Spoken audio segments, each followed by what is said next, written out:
ơi ngày nào phản sao rồi phỏ mơ sao này để chăm phỏ mơ ngái mình làm mơ sao này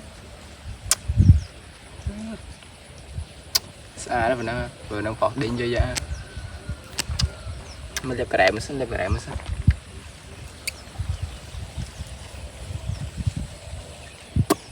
ngồi khom lắm rồi có khói không phòng bị đấy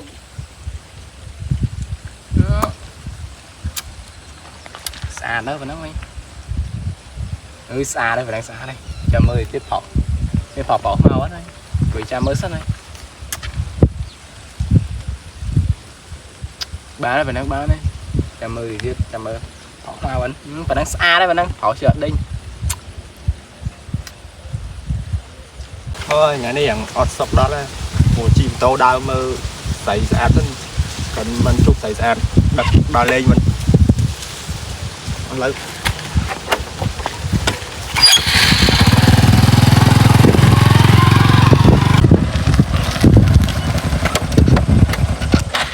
chim tàu đào mình ngay nhất mình không xảy ra thôi trong xảy ra này ta phải mọt rồi thấy không chá tí này quỳ lên bon xong cởi đây nè mà tao món quỳ đó đánh mong này ôn mong là ai ôn đồ này nhìn dần xa nè nữ bon xin gõ bông xin gòn đá vẫn từ đa lên món dầm bông chuôn tại nham ấy tay ná bon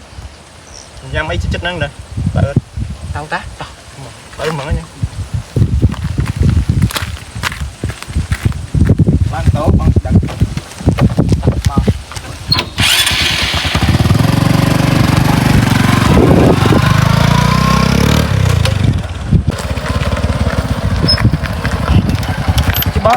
boy mà đang thấy nữa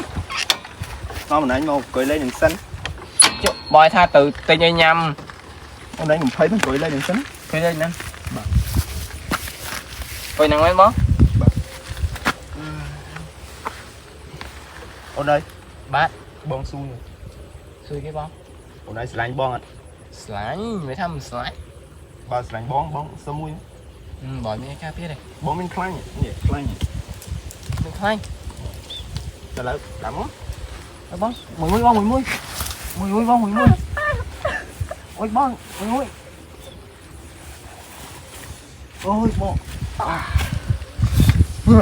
chết ui bom lặng á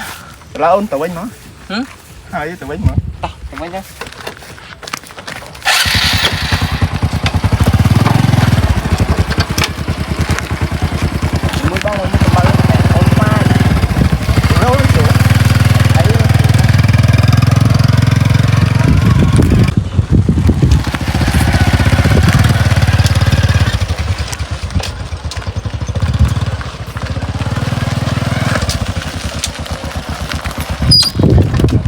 chừng mà xa đó con này cái nó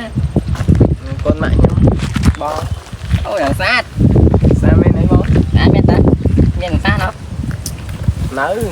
đằng xa đó xa mày này bo nó này ôi in đấy nè tao đào lên bo ngay anh đi cái chân đá bo đâu đây đâu xa đó nè phải mạo quay ôi mẹ bo in ui ôi mà chụp ảnh của tôi mấy ôi của cột nó họ đào một cái thân thế ở đây tập tam một tay ta trời mới phá một cái ấy mới vậy xếp một cái này cái nhang trái này này cái nhà đằng sáng nha đằng đá hay nuộng cái quý đến nuộng làm tổ là lại chú anh tư mà rồi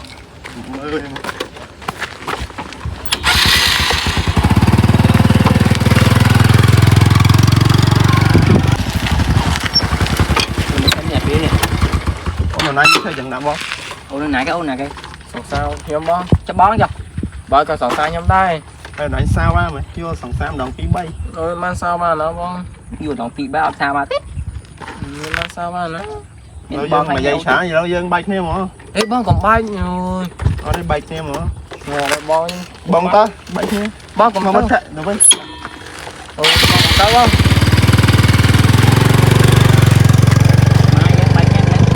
Bòi bay bị ôn đây men. Bay. Tao bay cái Ôi, này. bòn bay ôn rồi. Ây. Bòn.